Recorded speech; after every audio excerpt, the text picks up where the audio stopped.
Hello दोस्तों, मैं अभिषेक चंद्रा इस यूट्यूब चैनल पे आप सभी लोगों का स्वागत करता हूं। उम्मीद करता हूं आप लोग स्वस्थ होंगे, मस्त होंगे।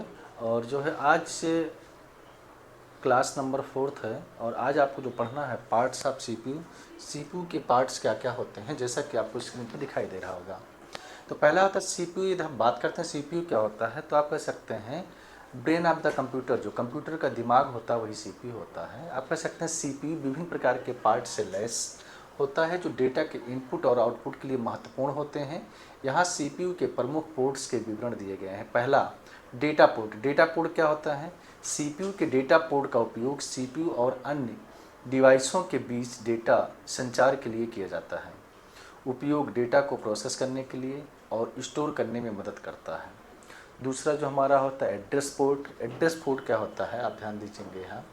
इसमें पहला होता है विवरण। एड्रेस पोर्ट का उपयोग मेमोरी में डेटा के स्थान को निर्धारित करने के लिए किया जाता है।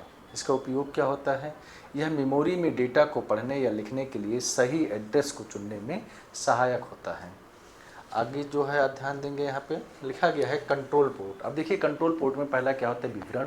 कंट्रोल पोर्ट का उपयोग विभिन्न नियंत्रण सिग्नल को भेजने के लिए किया जाता है। उपयोग सीपीयू को अन्य डिवाइसों के साथ समन्वय करने में मदद करना, मीन्स ऐड करने में मदद करता है।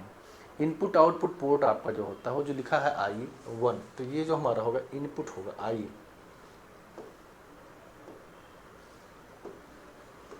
ये होता है इनपुट और output port. Input output port का प्रयोग इनपुट और आउटपुट डिवाइसों के साथ डेटा संचारित करने के लिए किया जाता है। उपयोग जो होता है कीबोर्ड, माउस, प्रिंटर और डिस्प्ले जैसे डिवाइसों के साथ इंटरफेस करने में मदद करता है। अगला आप ध्यान देंगे यूएसबी पोर्ट क्या होता है, जिसे हम कहते हैं यूनिवर्सल सीरियल बस पोर्ट। एक नंबर क्वेश्चन पूछा जा सकता है, फुल फॉर्म ऑफ यूएसबी। तो यूएसबी में सबसे पहला जो है विवरण। यूएसबी पोर्ट का उपयोग विभिन्न यूएसबी डिवाइसों को कनेक्ट करने के लिए किया जाता है। उपयोग फ्लैश ड्राइव, प्रिंटर और अन्य उपकरणों के साथ डेटा ट्रांसफ़र करने में सहायक होता है। HDMI पोर्ट क्या होता है? High definition multimedia interface port. ये क्या होता है? इसका जो विवरण DMI पोर्ट का उपयोग ऑडियो और वीडियो सिग्नल को ट्रांसफ़र करने के लिए किया जाता है।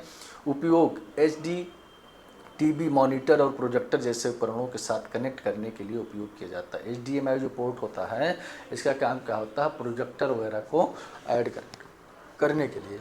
फिर आपका होता है साटा। साटा हमारा क्या होता है? पोर्ट होता है जिसे हम कहते हैं serial advance technology attachment port.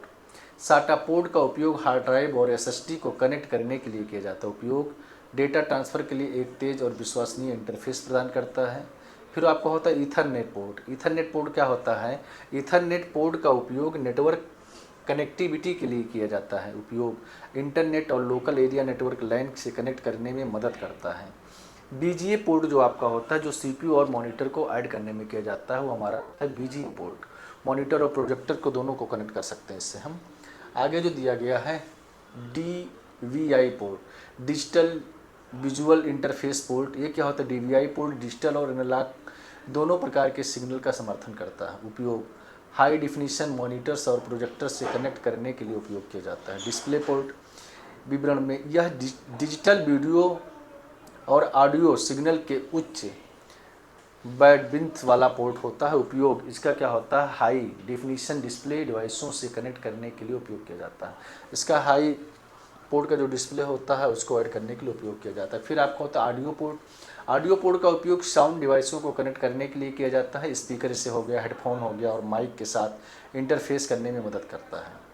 Fire wire port जो आपका होता है AEEE 1394 में विवरण क्या होता है? यह डेटा ट्रांसफ़र के लिए उच्च गति का पोर्ट है। उपयोग वीडियो कैमरे और अन्य उच्च बैंडविड्थ डिवाइसों को कनेक्ट करने के लिए उपयोग किया जाता है। आगे होता है आपका हार्डवेयर। हार्डवेयर जैसे क्या होता है आपको पता भी होगा। इंग्लिश में यदि आप कहें तो all the physical components which can be see, touch and feel is known as hardware. ऐसे वजह जिन्हें हम देख सकते हैं, महसूस कर सकते हैं और छू सकते हैं, हार्डवेयर कहलाता है। अब इसमें हम बात करते हैं पहला कि कंप्यूटर सिस्टम जिन कंपोनेंट से मिलकर बना है उन्हें हार्डवेयर कहते हैं और इन हार्डवेयर को चलाने के लिए सॉफ्टवेयर का प्रयोग किया जाता है। कंप्यूटर हार्डवेयर कंप्यूटर का एक भौतिक उपकरण है जिसे हम देख और छू सकते हैं। उदाहरण के लिए मॉनिटर हो गया, CPU आपका हो गया। इनपुट आउटपुट डिवाइस कंप्यूटर संचालन को नियंत्रित करता है। नोट इनपुट और आउटपुट रिसोर्स को बाहर से कंप्यूटर में कनेक्ट होता है, उसे हम पेरिफेरल डिवाइस भी कहते हैं। आगे होगा कंपोनेंट्स ऑफ कंप्यूटर। पहला हार्डवेयर, दूसरा सॉफ्टवेयर होता है। हार्डवेयर क्या होता है? All the physical components which can be see, touch and feel is known as hardware. ऐसे वो जो हम देख सकते हैं, महसूस कर सकते हैं और छू सकते हैं, हार्डवेयर कहलाता है। सॉफ्टवेयर क्या होता है? All the physical components which can be see are not touch but feel is known as software. ऐसे वो जिन्हें हम देख सकते हैं, महसूस कर सकते हैं लेकिन छू नहीं सकते हैं, सॉफ्टवेयर कहलाते हैं। अब इनपुट डिवाइस क्या होता है? अब ध्यान देंगे यहाँ पे, इलेक्ट्रोमैग्नेटिक उपकरण जो यूजर से डेटा या निर्देशों का एक सेट स्वीकार करते हैं और फिर उस डेटा को मशीन, पठनीय और कंप्यूटर के समझने योग्य भाषा के रूप में ट्रांसलेट करते हैं, उन्हें हम क्या कहते हैं? इनपुट डिवाइस के रूप में जाना जाता है। जैसे पहला इनपुट डिवाइस क्या था? पंच कार्ड था, माउस हो गया, कीबोर्ड हो गया, ये सब हमारे क्या कहलाते हैं? इनपुट डिवाइस कहलाते हैं। एग्जाम्पल में लिखा गया है keyboard, mouse, joystick, track ball, light pen, scanner, OCR, MCR, barcode reader, web camera, digital camera, touch screen एक्ट। अब होता है important input device. Important input device में आपका क्या आता है? कीबोर्ड आता है या माउस आता है? क्या आता है? कीबोर्ड आता है या माउस आता है। उसके बाद लिखा गया है फंक्शन कीज। F1 से लेके F12 तक जो होते हैं उनका काम क्या होता है? F1 का काम होता है आमतौर पर मदद मीन्स हेल्प के लिए किया जाता है। F2 का फाइल का नाम बदलने के लिए किया जाता है। F3 का जो होता है खोज फंक्शन के सक्रिय करने के लिए। F4 एप्लीकेशन को बंद करने के लिए, जैसे Alt+F4 हो गया। ब्राउज़र में वर्तमान पृष्ठ को रिफ्रेश करने के लिए F5। F6 का काम क्या होता है? पृष्ठ के विभिन्न तत्वों के बीच नेविगेट करता है। स्पेल चेकिंग, F7 से स्पेल चेकिंग होगा, वर्तनी जांच को सक्रिय करता है। फिर होगा टेक्स्ट का चयन करने के लिए उपयोग होता है, फाइलों को रिफ्रेश करता है और डेटा को अपडेट करता है। चलिए आगे देखिएगा, यहाँ लिखा गया है F10 से मेनू बार को सक्रिय करता है। F11 से फुल स्क्रीन मोड में स्विच करता है।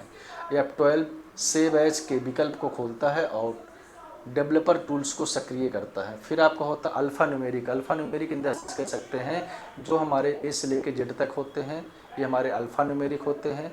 0 से लेके 9 तक जो होते हैं हमारे न्यूमेरिक होते हैं। और प्लस माइनस मल्टीप्लाई जो होते हैं हमारे डिवीज़न होते हैं, मीन्स यह कहते हैं अरिथमेटिक डेटा।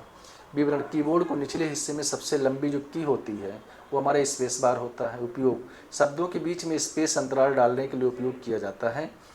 टैब कीज का प्रयोग एक साथ 5 स्पेस के बराबर आगे बढ़ाने के लिए किया जाता है। टैब भी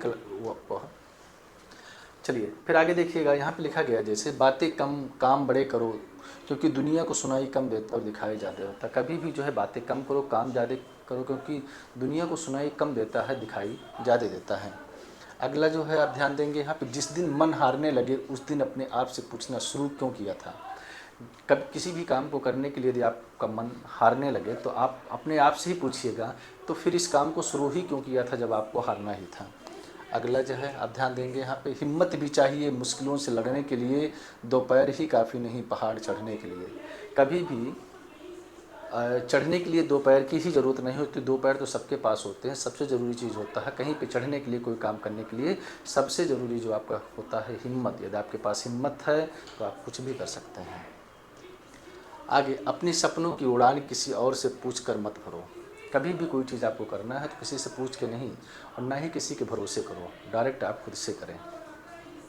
ठीक है, आज के लिए इतना बहुत है, धन्यवाद।